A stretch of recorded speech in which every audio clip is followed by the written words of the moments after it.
Okay, well, why don't we get started? I know we have a lot to cover today. Hi everyone, I'm Nicole. I'm a continuing education coordinator for the Collaborative for Accountability and Improvement. And thank you so much for joining us for today's webinar, Exploring Medical Mistrust, Vicarious Trauma, and the Role of CRPs. You can submit questions into the chat or Q&A at any point during today's session. We will leave a little bit of time at the end of the presentation to address those questions. So now I would like to introduce today's speakers, Dawn England, Sarah Murray, and Angela Nelson.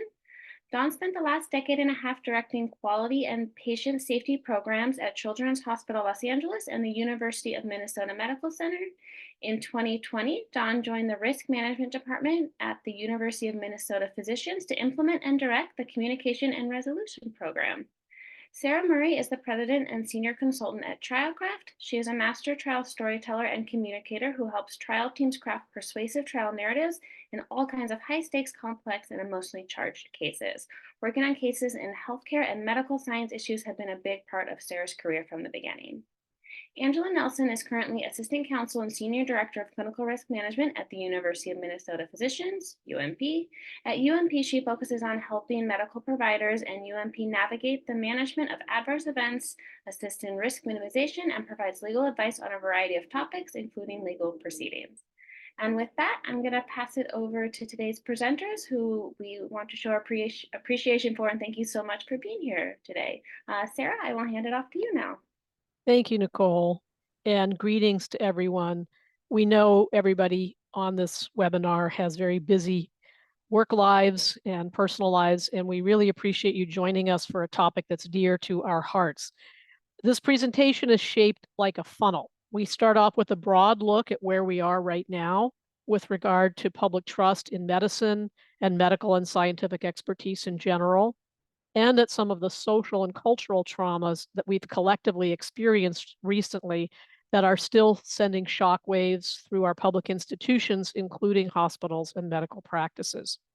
That's my piece, the social scientific overview, based on my many years of conducting mock trial research and working on trials in medical malpractice cases and in other cases that involve presentation of complex scientific and technical information.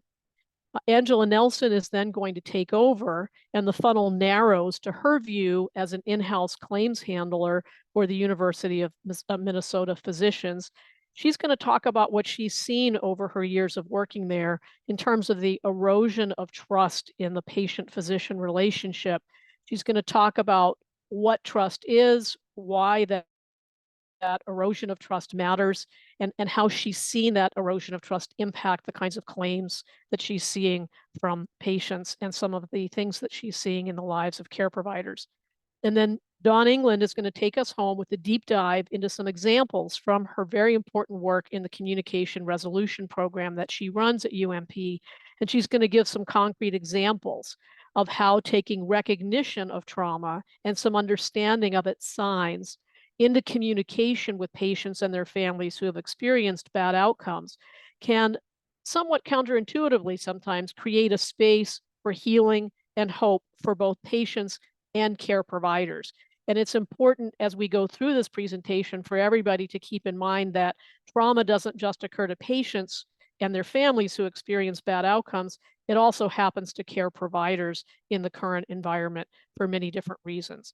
So we hope at the end to have a few minutes to field questions and comments. Our time is short though, so we also have an opportunity at the end to continue the conversation with you about how understanding trauma can help transform medical practice and supportive care providers. And Dawn's going to tell you more about that at the end. So we want to start just by defining what trauma is, because it's a word that is being used so much recently, it suffers a little bit from being worn out potentially. But there are good reasons why trauma has come more into public view, but we want to start with some common understandings. So I'm going to turn it over to Dawn right now to take us through the next couple of slides, and she's going to share with us what our common understandings of trauma and PTSD are. Dawn, I'm going to turn it over to you. Thanks, Sarah.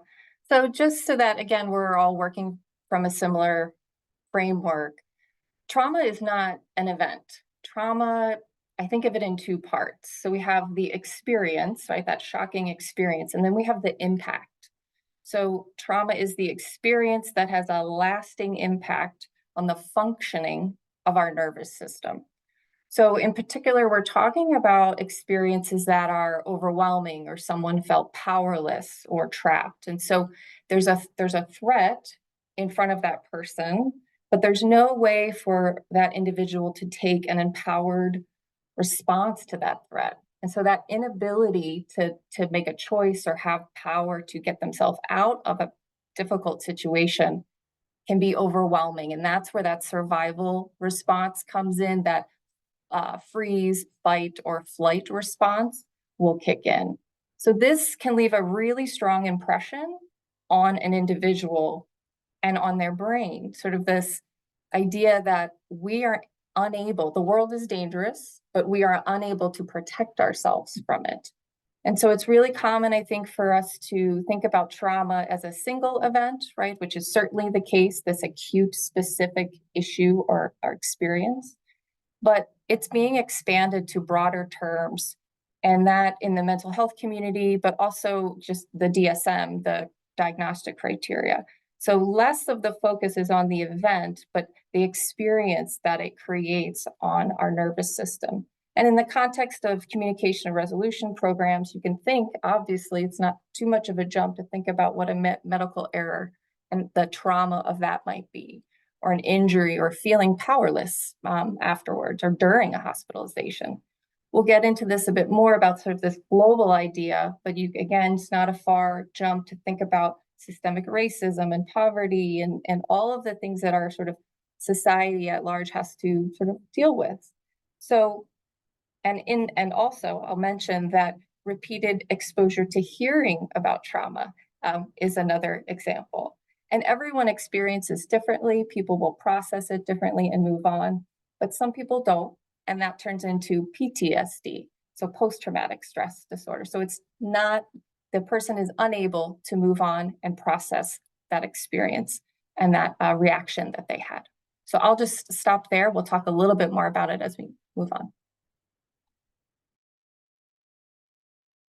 Thank you, Dawn. I'm going to take back over here and give you my overview. And I want to say first that as a social scientist who studies people in groups and in cultures, and also as somebody who does spiritual counseling work, I'm very aware that trauma can be induced by chronic social conditions. It can be generational, and it can be induced through shared social experiences.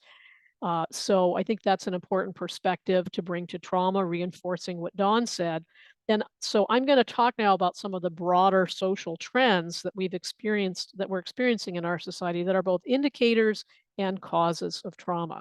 And I want to start with this quote from 1995 from a book by Dr. Carl Sagan, who some of you may know. He has passed on, but he was an astronomer who was also an extraordinary teacher of science and a kind of public intellectual who we have too few of these days. And he wrote in 1995 in his book, The Demon Haunted World, this. He said, "I have a foreboding of an America in my children's or grandchildren's time when the United States is a service and information economy, when nearly all of the key manufacturing industries have slipped away to other countries, when awesome technological powers are in the hands of a very few, and no one representing the public interest can even grasp the issues, when people have lost the ability to set their own agendas or knowledgeably question those in authority, when clutching our crystals and nervously consulting our horoscopes, our critical faculties in decline, unable to distinguish between what feels good and what's true, we slide almost without noticing back into superstition and darkness. The dumbing down of America is most evident in the slow decay of substantive content, the enormously influential media, the 30-second sound bites, now down to 10 seconds or less, lowest common denominator programming, credulous presentations on pseudoscience and superstition, but especially a kind of celebration of ignorance. And it's worth noting that this quote from 1995 happened just before the internet was being introduced and becoming a dominant force in our society and our experience of our society and each other. So many people trace what we're experiencing now back to the COVID pandemic. But as this quote demonstrates, the changes that we are seeing today have been in the making for a long time. It's a little bit like chronic illness. When the symptoms start to be apparent on the surface, there have already been processes going on that aren't so visible for quite a long time. So what we see, I've been working as a trial and jury consultant since 1999. And in that time, I've worked on literally thousands of lawsuits, hundreds of them med mal cases. And many of my other cases also involve complex scientific, technical, and scientific information. And I have witnessed over my career this decline in understanding that Carl Sagan describes. And I've seen an increasing divide between people educated in science, math, and technology and those who are not. I've seen a rising tide of ignorance about the systems on which we all depend, like medicine, and I have seen an increasing resentment build against what many Americans experience to be the faceless, nameless institutions like health insurance, hospitals, and big technology companies like Microsoft and Facebook that take their money and rule their lives, often with what seem like arbitrary and inhumane rules and decisions. And I've seen a decline in critical thinking and a rise in emotionally driven decision making, a trend that I attribute partly to the growth and development of social media and the rising dominance of video as a means of communicating and conveying information, and partly to a decline in reading and writing and analytical work in schools and universities. But there are other causes as well. So what happened in 2020? There's no question that even though these changes have been in the making for a long time, that for most Americans, the COVID epidemic brought these changes into view and daily experience for the first time, not just with regard to healthcare, but with regard to many of our major institutions. 2020 was a pretty consequential year. So I want to remind us what happened in 2020, which seems so close in time and yet still so far ago.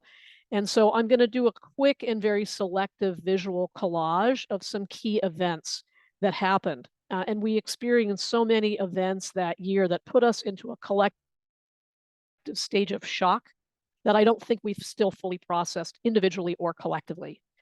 These things that happened were also in many ways eruptions of these problems that have been simmering under the surface of our society for a long time. So January 1st, 2020, whoops, sorry about that. January 1st, 2020, China reports a cluster of cases in Wuhan, China, of a new virus. In January and February of that same year, President Trump's impeachment trial is going on in the Senate for soliciting foreign interference in the 2020 election to help his re-election bid, and then allegedly obstructing the Justice Department and congressional inquiries into the claims. This impeachment hearing is quickly followed by his acquittal.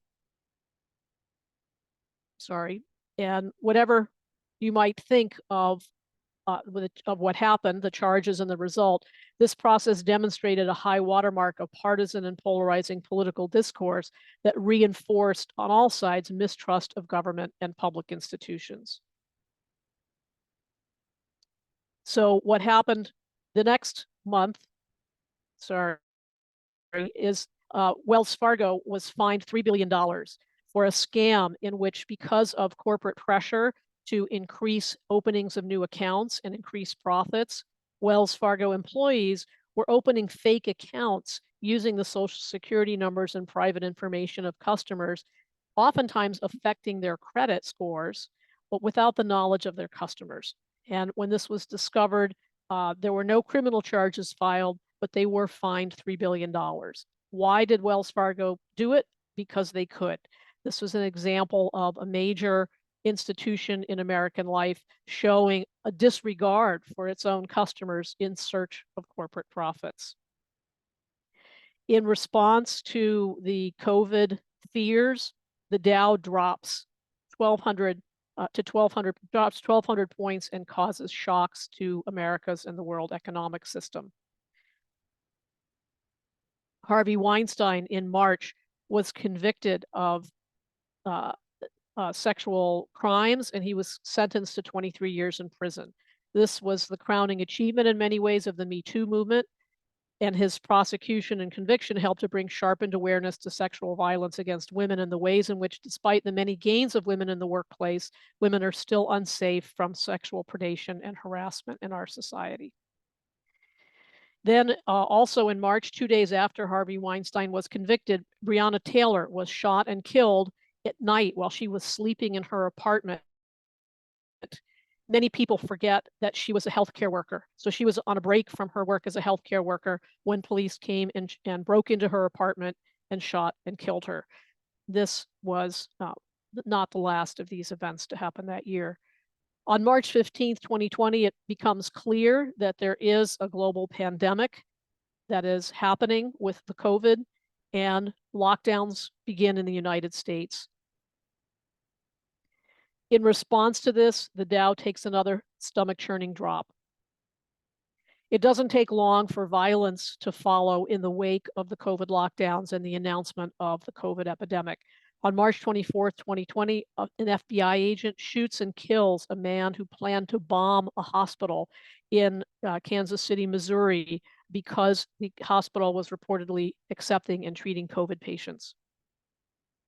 On May 25th, 2020, George Floyd was killed and suffocated to death in an attempt to arrest him. And as we all know, what followed from that, riots quickly followed, as for the first time really since the 1960s, more so even than the Rodney King riots, our society erupted into extreme conflicts over issues of race and racism in American life. In September of 2020, Ruth Bader Ginsburg dies, a beloved Supreme Court justice. Very quickly, within a month, President Trump has appointed a replacement who in many ways repudiates everything that Bader Ginsburg stands for, and her confirmation is rushed through the Senate. And again, regardless of which side you might be on or what your party affiliation might be, this whole process reinforced an idea that judges and the legal system and the justice system, which had been perceived as a neutral system to adjudicate disputes, has now become politicized to a point where people are losing trust in the Supreme Court as an institution to adjudicate difficult conflicts and disagreements that happen in our society. On November 3rd, 2020, the presidential election is in process, and at midnight, Trump declares himself the winner of the presidential election and orders vote counting to stop, despite the fact that not all votes have been counted. He continues to insist that he won the election and the election has been stolen from him. And after a rally led by President Trump on January 6th, after many weeks of putting forward the narrative that he really won the election and that it's been stolen from him, his supporters riot and in the Capitol destroy government property and kill a police officer. Congressional representatives are forced to hide under desks, in closets, and in locked offices to avoid being beaten and killed. This is the first time in American history that a sitting president has refused to concede an election and ensure a peaceful transfer of power. His actions and his encouragement to his supporters to challenge and question the integrity of our elections process results in political violence toward poll workers and election officials across the country, and leads to many of them resigning their positions, many of whom have worked in their positions for many years and are considered experts in what they do, leaving the election work open to people who don't have experience and expertise in this area. Those who support Trump ignore the statements of elections and security experts from both political parties that investigations and oversight shows that this was the most secure and clean election in recorded American history. The show of tolerance of violence and force as a way of expressing disagreement is deeply corrosive to critical thinking and respect for expertise. Violence, not reason, debate, or dialogue is offered up as the best way to express disagreement.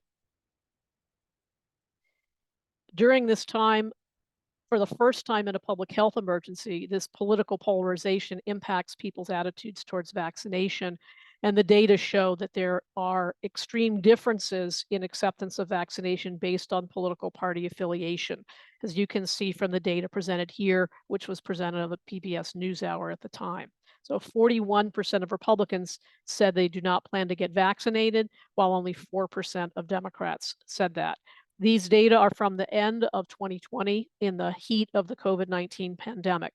And again, this was a trend that was beginning and simmering in the social plot a decade before COVID, but only became fully visible when facing the rollout of a new vaccine for the virus.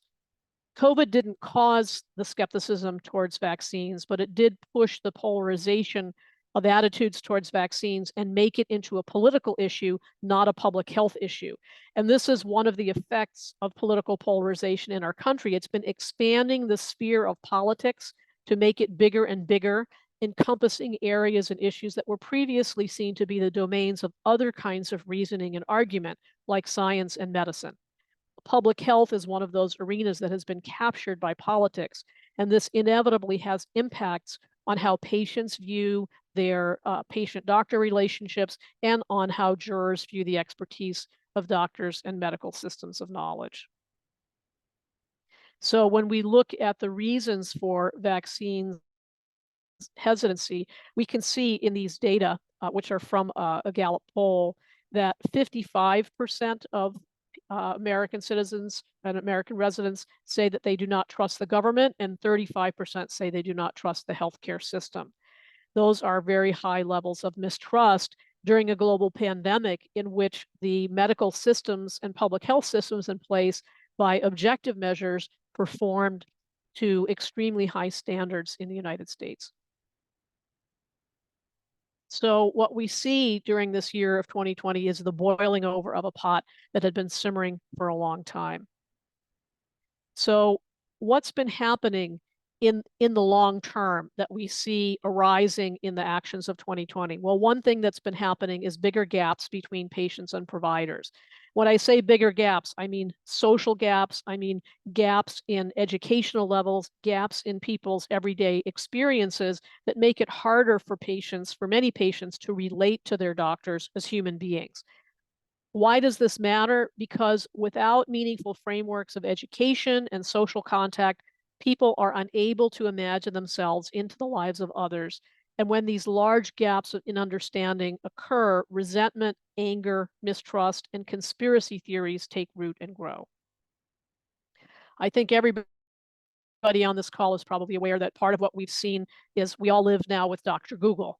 And there are good things and there are bad things about Dr. Google, but the bad thing is that it is fundamental and structural that some patients feel their knowledge and expertise is on a par with that of providers.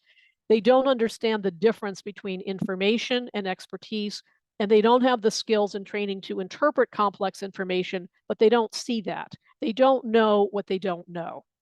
And so today, unlike in the past, many more people don't automatically trust the designated experts.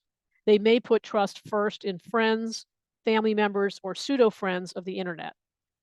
Trust is not created by the quality of information delivered. Trust today is created by feeling good about a person or feeling that someone looks and thinks like you. Tribalism is resurgent. We feel we can only trust people who look and think like us because the impersonal systems that we've relied on that help to generate and maintain trust, like banks, like Wells Fargo, like the Supreme Court, like Congress, like the police, are breaking down. So we can see here that part of these changes over time are changes in American views of US healthcare quality. And again, these are Gallup poll data, and Gallup has usefulness partly because as a longstanding polling organization, they poll many years over time using the same questions. And so we can see developing trends in our society. And what you can see in these data may seem small, but what you see if you look at the dotted blue line on the bottom of that graph is a significant uptick in the number of people who rate healthcare quality in the United States as poor, 21% in 2022. And you can see a significant decline in the number who say that it's excellent. Now, Angela is going to give you some other data and talk more about some of the attitudes towards healthcare and how they've been changing over time. So what else has been happening in this big picture? One thing is increasing social inequality and perception of social inequality. Why does this matter? Because when those on the bottom feel exploited, they feel angry and resentful. And those on top, people who are in the elites, often feel afraid and paranoid and are moved to isolate themselves socially and geographically from ordinary people. And so this becomes a positive feedback loop where people become more and more isolated, can understand each other less and less, and have less and less sympathy for each other. It's already been a problem for many years that people perceive doctors to be overly well paid and members of the elite who are far beyond other Americans in their earning capacity.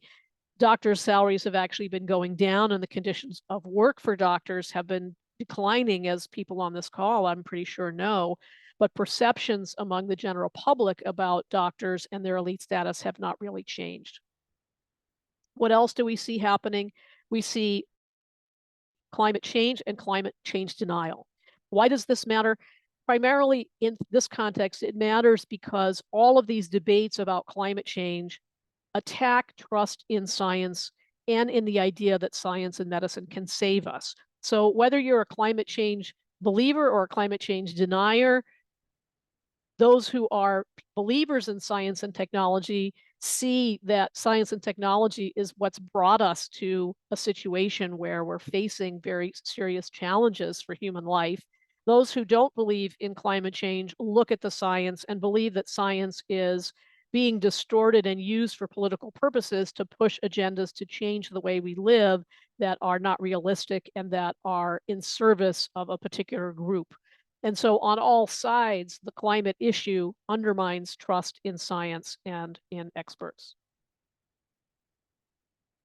What else do we see happening? We see social breakdown, and we see increasing social isolation and loneliness, increased anxiety and depression in young people, increasing use of electronic devices as a way of communicating, and a decline in face-to-face conversation, dialogue, and debate. And we see a decrease in listening skills. And this matters because medical relationships and trust in medicine break down when people no longer have the skills to pay attention, to listen to and understand complex information, and when patients are focused on their own emotions and emotional pain and can't see a bigger picture.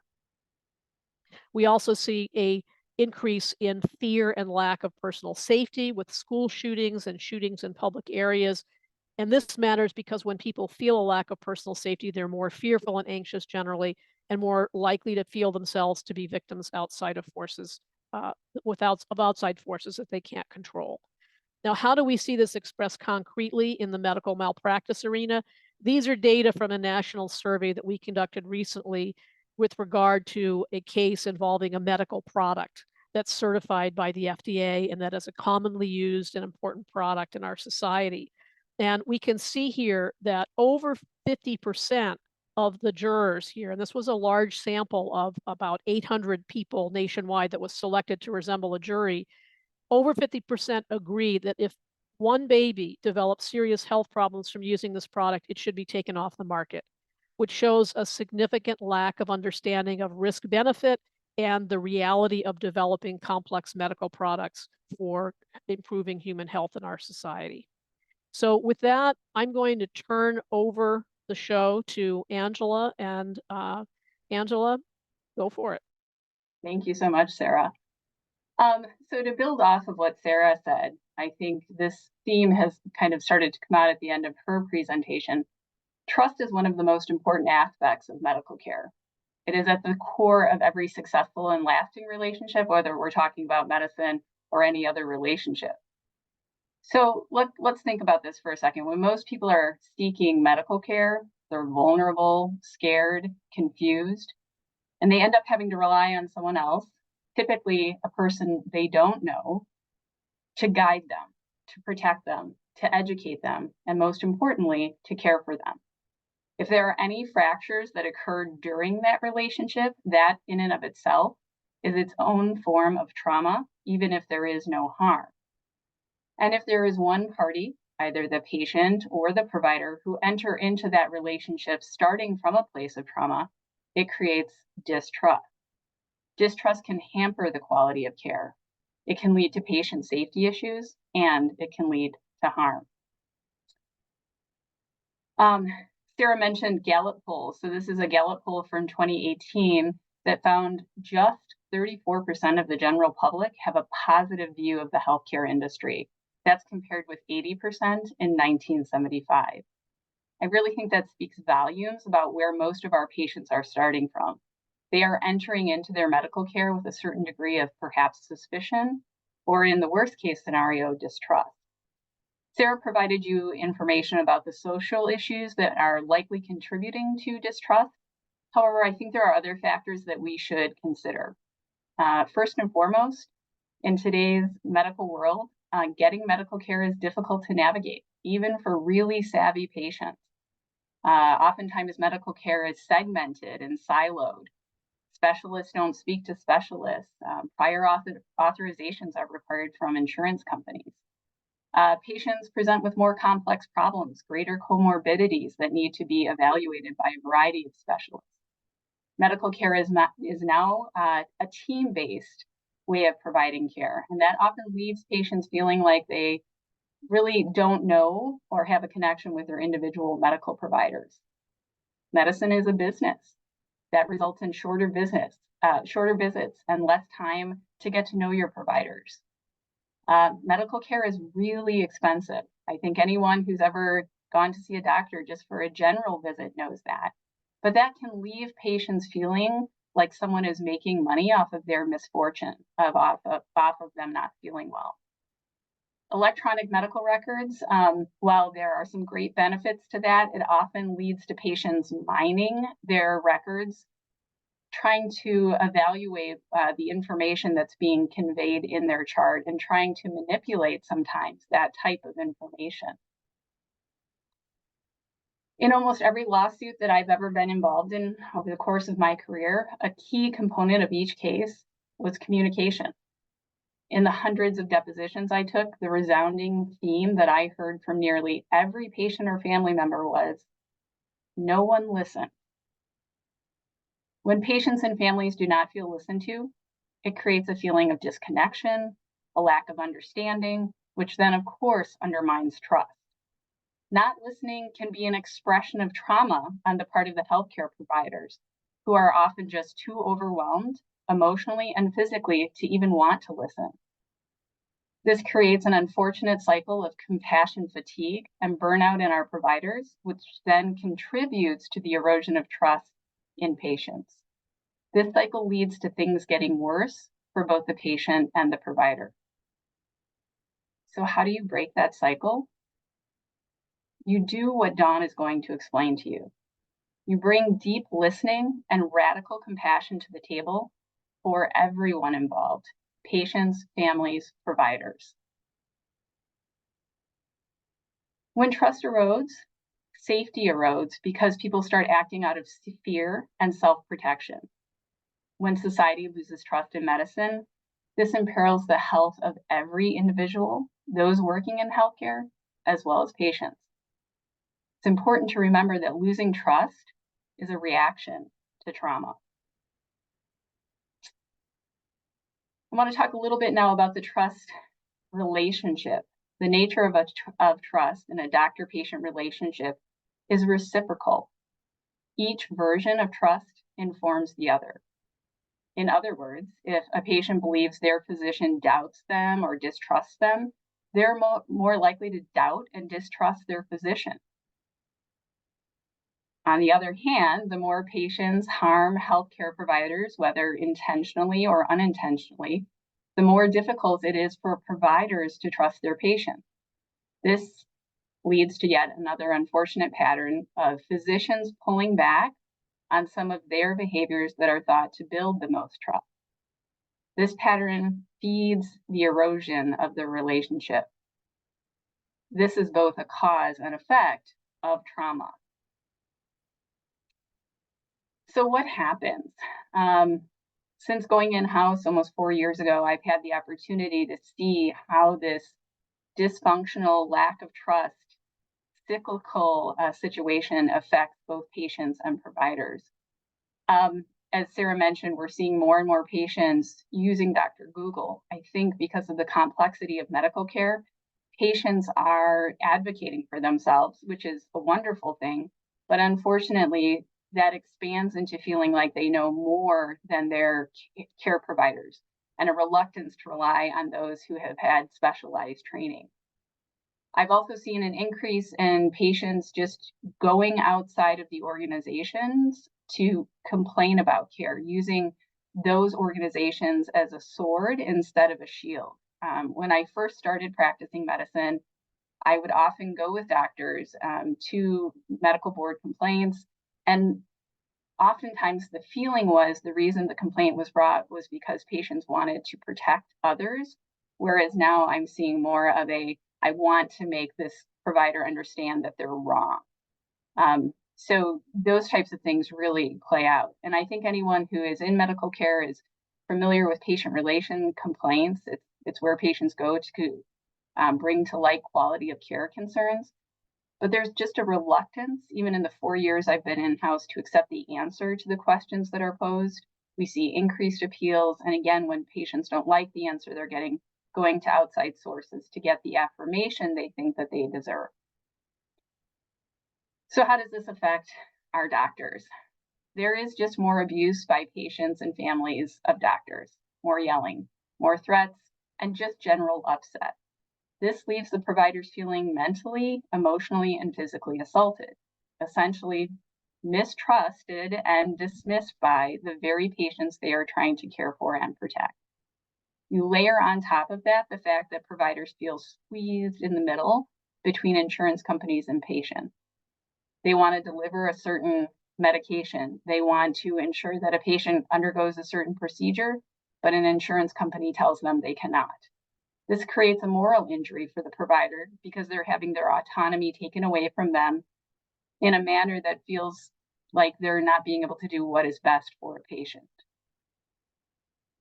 So how does this play out in other ways? So just the implications of how patients react to trauma. Minor upsets can turn into feeling like really big things. We recently had a patient who had a prior ENT procedure, and it did not go well outside of our organization. The patient came to our organization, did end up having a surgery with us, but it experienced a known risk of that procedure. And the level of upset, despite the fact that that person is healed and done well, has continued to increase and increase, to the point where the most recent communication from that individual was that they were going to ensure that they took down our physician. So again, a small inconvenience. I'm not trying to downplay the fact that experiencing a risk of a procedure is not significant to a patient, but ultimately the patient was fine, but the trauma persists beyond that event. So how do we move forward? Communication helps to reduce trauma for both patients and providers. I think you're going to learn from Dawn today that there has to be a different approach to how we communicate. Understanding the trauma experienced by both patients and providers informs how we need to start communicating. How we used to listen in the past is not a viable way to sustain the patient-provider relationship. How we listen now requires vulnerability, compassion, and understanding of where each side is at this time. So what happens if we don't start communicating in a more thoughtful manner? It leads patients to seek answers elsewhere, and that often lands them in an attorney's office. I can tell you that plaintiffs' attorneys are more than willing to, quote unquote, find the answer for them. But that answer comes at a cost for the patient, and that typically comes in the form of additional trauma. If any of you have ever sat through a trial as a party, regardless of which side you're on, I can assure you it is trauma-inducing. Slings and arrows and dramatics are thrown out by each side, but the goal of getting at the truth of what happened is not at the forefront of a trial presentation. You have to go through a lot of smoke and mirrors to get to that aha moment, the moment where the truth of what happened comes out. But when you get there, at what cost has it been?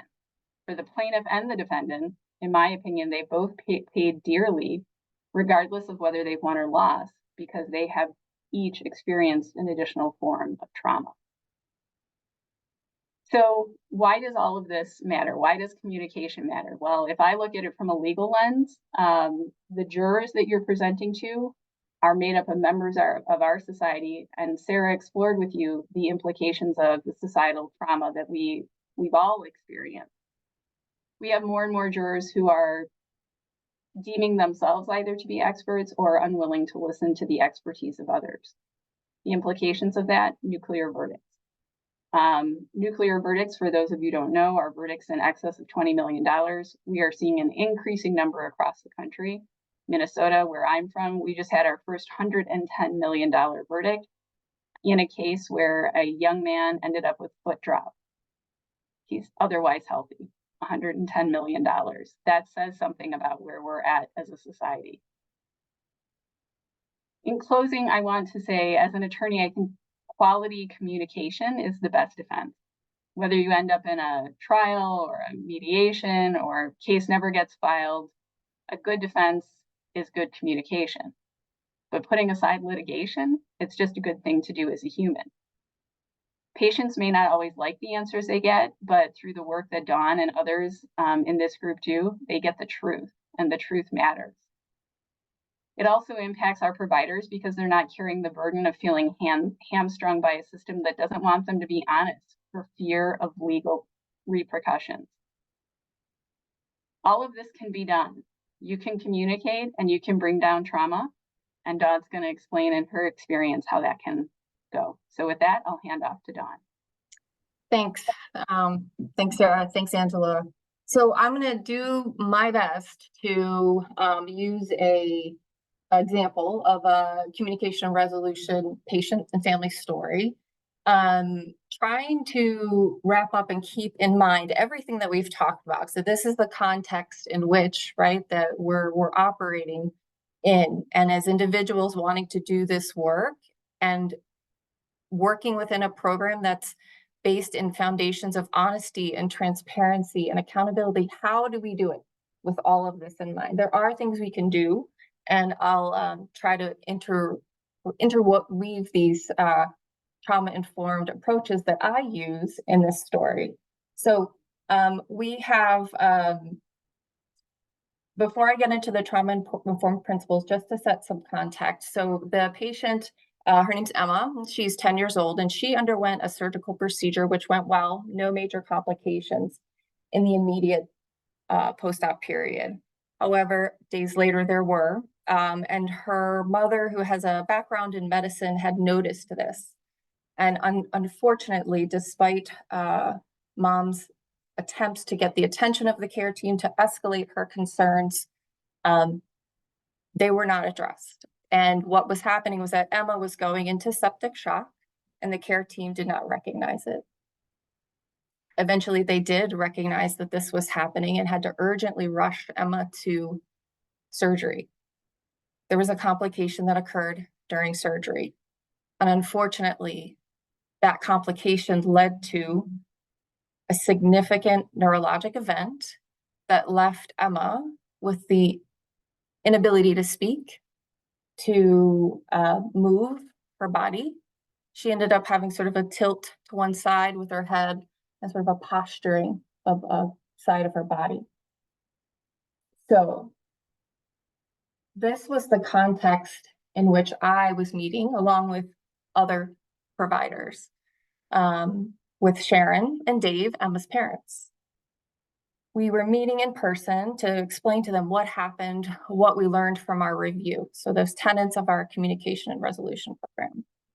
And when patients and families take the time after they've been harmed, after they've been traumatized, after they've sort of had their trust really shaken, when they agree to meet with us, it's a gift. And I want to sort of start there and remind ourselves to enter that facilitation, enter that conversation with that wisdom that they bring and that capacity that they have to adapt to what's happening.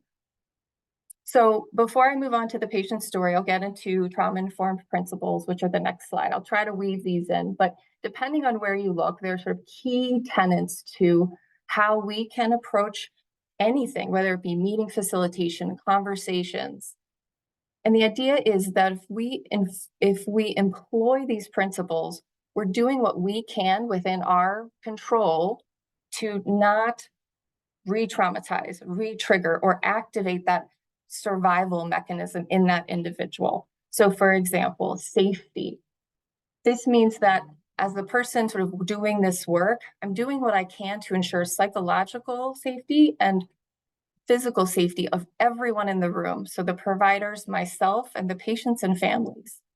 Things like choosing where we're meeting that's not near the hospital or the clinic where this occurred, where people can sit so they have easy access to the door if they need a moment or they need a break. Collaboration is another example. So being really thoughtful about power dynamics in healthcare, we've talked about the trust, the lack of trust, and how that's shifted.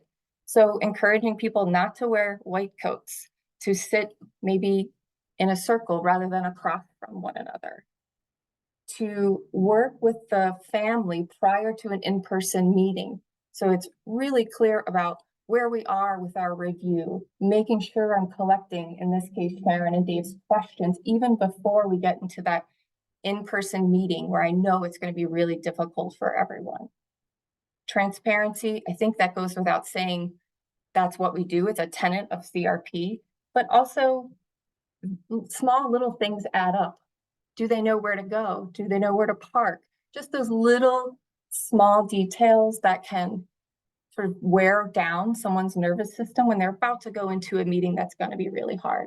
So these are just a couple of examples. I'll speak to more as I go through.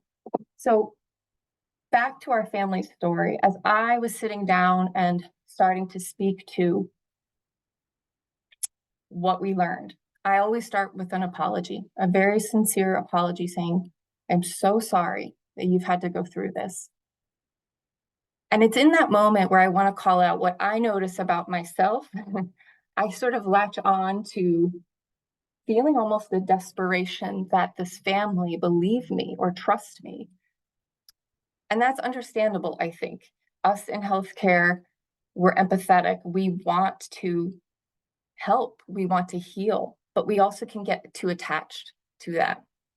So if I'm not able to set that boundary around what is in my control, what is not in my control, the lines become pretty blurred about what I'm able to do or who I am. And I'll try to interweave this a little bit more, but this is the start of the burnout, of the compassion fatigue, of the vicarious trauma. For those of us doing this work, is keeping that boundary so that you can continue to do that work, support patients and families and providers.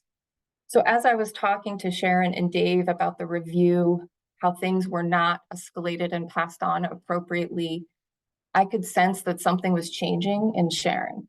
She was getting upset. The air in the room felt warmer, felt thicker. So I paused. I could sense something was happening and took a moment and allowed Sharon just some space.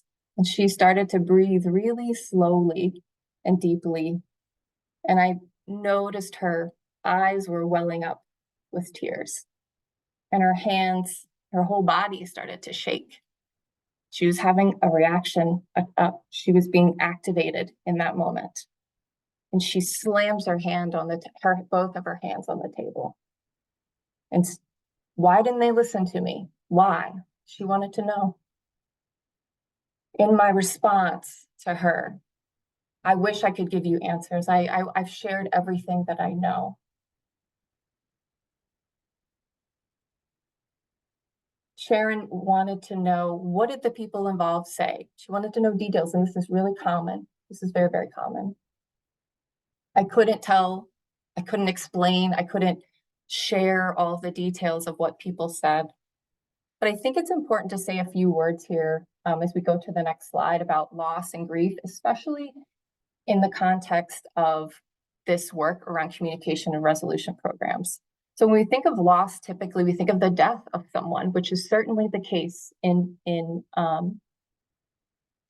CRP cases. But in this one, and I think in many of types of cases that we manage in patient stories, is that it's beyond that. Loss can also encompass a real or perceived deprivation of something that was really meaningful to someone. It's an experience in which a return to some part of their life that was cherished or valued is no longer possible. So ambiguous loss is a term coined by a psychologist, Pauline Boss. Two types she sort of breaks it down to: the loss of an emotional connection when the person's still physically there. So this was Sharon and Dave, so having that emotional connection. But the physical connection, but the emotional connection is lost. And I gave a couple examples as to how that might play out for other types of caregivers, for example. And there isn't a sense of closure in these. There's a lot of ambiguity, obviously, in the name, but a quote that I'll share by the Pauline Boss, she says, in ambiguous loss, these types of losses are ongoing and almost unacknowledged. The usual rituals for mourning might not be available. So that mourning process can't be completed, and grief kind of gets stuck. People are unable to move on and process trauma or process grief, to complete their grief work. And it's because one of the reasons is a lack of information, a lack of facts about the loss. So we, healthcare, we're the outside context. We're the ones holding the information, holding the facts. So not acknowledge that loss or the error in this case and provide clear information, we cause further harm. Just trying to be mindful of the time. The meeting proceeded, and there was a lot of anger and rage that Sharon had exhibited in that meeting. And I want to mention that when we talk about safety and psychological safety, that certainly applies, as I said, to everyone in the room. The emotional response Sharon was having was directly proportional to her love for her daughter. So it was important for me to allow a dignified moment for that. And anger is a very normal response to the trauma. So even as I am having a reaction to her reaction, there's moments where you just have to let that be, where I needed to be silent and let this be present. Even though I could feel myself reacting, the fear, the nervousness. If I get caught up in that, the focus starts to be on me and not the patient, not the family that I can help. So in this conversation and in this sort of really active expression of anger and grief and trauma, I couldn't earn their trust. I couldn't make it better. And I felt honestly like a failure at times. But I had to stay with that. I had to stay with my own distress and ground myself in that and allow for the silence, because as a therapeutic technique and as an approach, silence conveys empathy. And I'll have to wrap up here. I had quite a lot more planned, but being with other people who are in grief or trauma or expressing loss is challenging, but it's something we need to let happen. And just because we're meeting to say we're sorry and what we're going to do to fix it does not mean we get a pass on experiencing this. We can go to the next slide. It's one of my favorite poets, Rumi, who said, "Some torn places cannot be patched."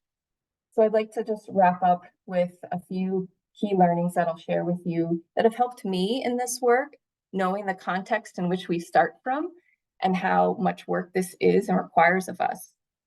So the next slide, just a series of images. So first, there's no fixing in this work. There's no resolution. There's no reconciliation. There's no amount of money or apologizing, but there is compassion.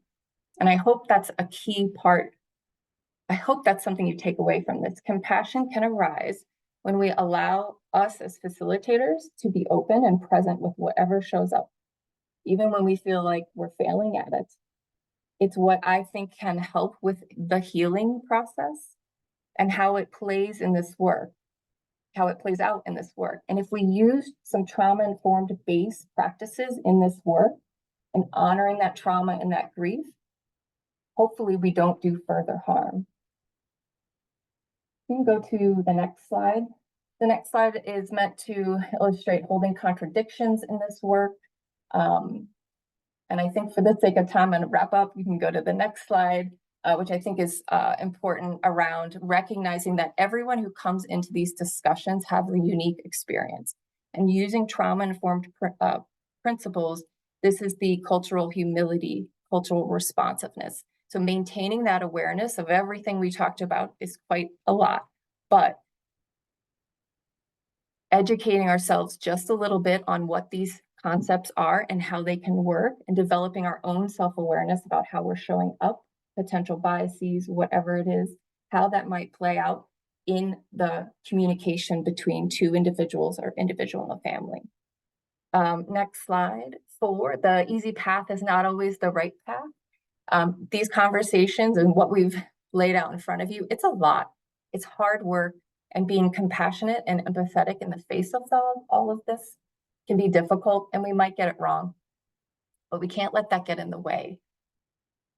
For me, what's been helpful is maintaining this idea of caring. I am caring for Sharon and Dave versus carrying. So I show care by being present, by helping them get the questions answered, by showing empathy, by creating that space using trauma-informed principles. I cannot carry their emotional burden. And understanding and knowing where you sit on that scale helps us doing this work focus on the things that'll have the most impact. This will allow us to perform and do better by patients and families, and hopefully help with healing. Next slide is meant to illustrate how we need to help ourselves, and we won't be able to help others if we don't. We are in a healing profession. All of this repeated exposure to trauma and grief has an impact and can impact us negatively. But empathy is required to do the work. It's what helps us to connect with people and have the necessary resources to keep doing it. And that includes self-empathy. So next slide, when we deny that a mistake occurred or avoid talking about it. Sorry, let me back up. This is meant, I know we don't have a lot of time to do this, but there's some really important terminology that I wanted to highlight, and there's some resources at the end of this. I've included several validated self-assessments where you can rate yourself on where you might fall in any of these compassion fatigue or burnout. And just know that there are techniques and approaches for how to manage this that are beyond just self-care, meditation, sleep hygiene, all important, but there are evidence-based techniques that can help with this. And I'll close by saying that when we deny a mistake occurred or avoid talking about it, we're inflicting more harm and causing more agony. So this process, this communication, is another way to empower the family, the patient, again, using those trauma-informed principles. And throughout history, we've seen the consequences of not doing that. These conversations can never fix what happened, but they have power. They have power to deepen our connection with another person who's been traumatized or is grieving. I think this is kind of the gift and the curse of what we do. And I think there's one more slide and then I'll wrap up. We've talked about a lot of heavy stuff today, but it's important to keep in mind that if we approach this work with those principles and this sort of global concept, we can work to not harm further and hopefully contribute more to healing and compassion. Thanks. These are just a few additional resources that I mentioned. I'll try to send those out. There's the self-tests and standardized evaluations that I would recommend you do if this is a topic you're curious to learn more about.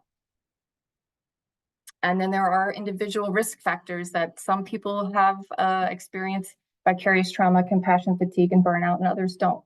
So there's just a little bit more information. We'd love to keep talking about this. Obviously, we're all very passionate about it, but of course we ran out of time. Thanks. Thank you so much, and thank you all for joining us today. I will be sending out a follow-up email that includes a PDF of these slides so that you can access those resources that we just went over. And the recorded webinar will be available on the Collaborative YouTube channel probably sometime early next week. So please feel free to share that with all of your colleagues and anyone else. And also, my email will also include some follow-up information. If you're interested in continuing today's discussion with today's speakers, you will have the opportunity to do that. And so just look for more information about that in an email that comes out for me early next week. And I think with that, we are right at time. And I want to give a special thanks to our speakers today and everyone else who joined us. And we look forward to seeing you again soon. Awesome. Thank you to everyone for being here. We really appreciate people taking their time and sticking with us to the end. And we hope that you will take us up on our invitation to be involved in some smaller group dialogue. And Nicole is going to help us send out an email that will also have some details about that possibility for you. So thank you so much. There's so much more to hear and to learn, especially from Dawn and from Angela about this. Dawn is doing some fabulous work, and cultivating these skills and understanding how to apply them takes time, and it takes an ongoing effort. So one webinar isn't going to do it, but we are committed to helping others and continuing to develop ourselves the skills to do this. So thank you guys for being here, and we hope to meet more of you in some small group discussions. I see some yeses coming through already, so more information to come. Thank you so much, everyone, and have a wonderful day.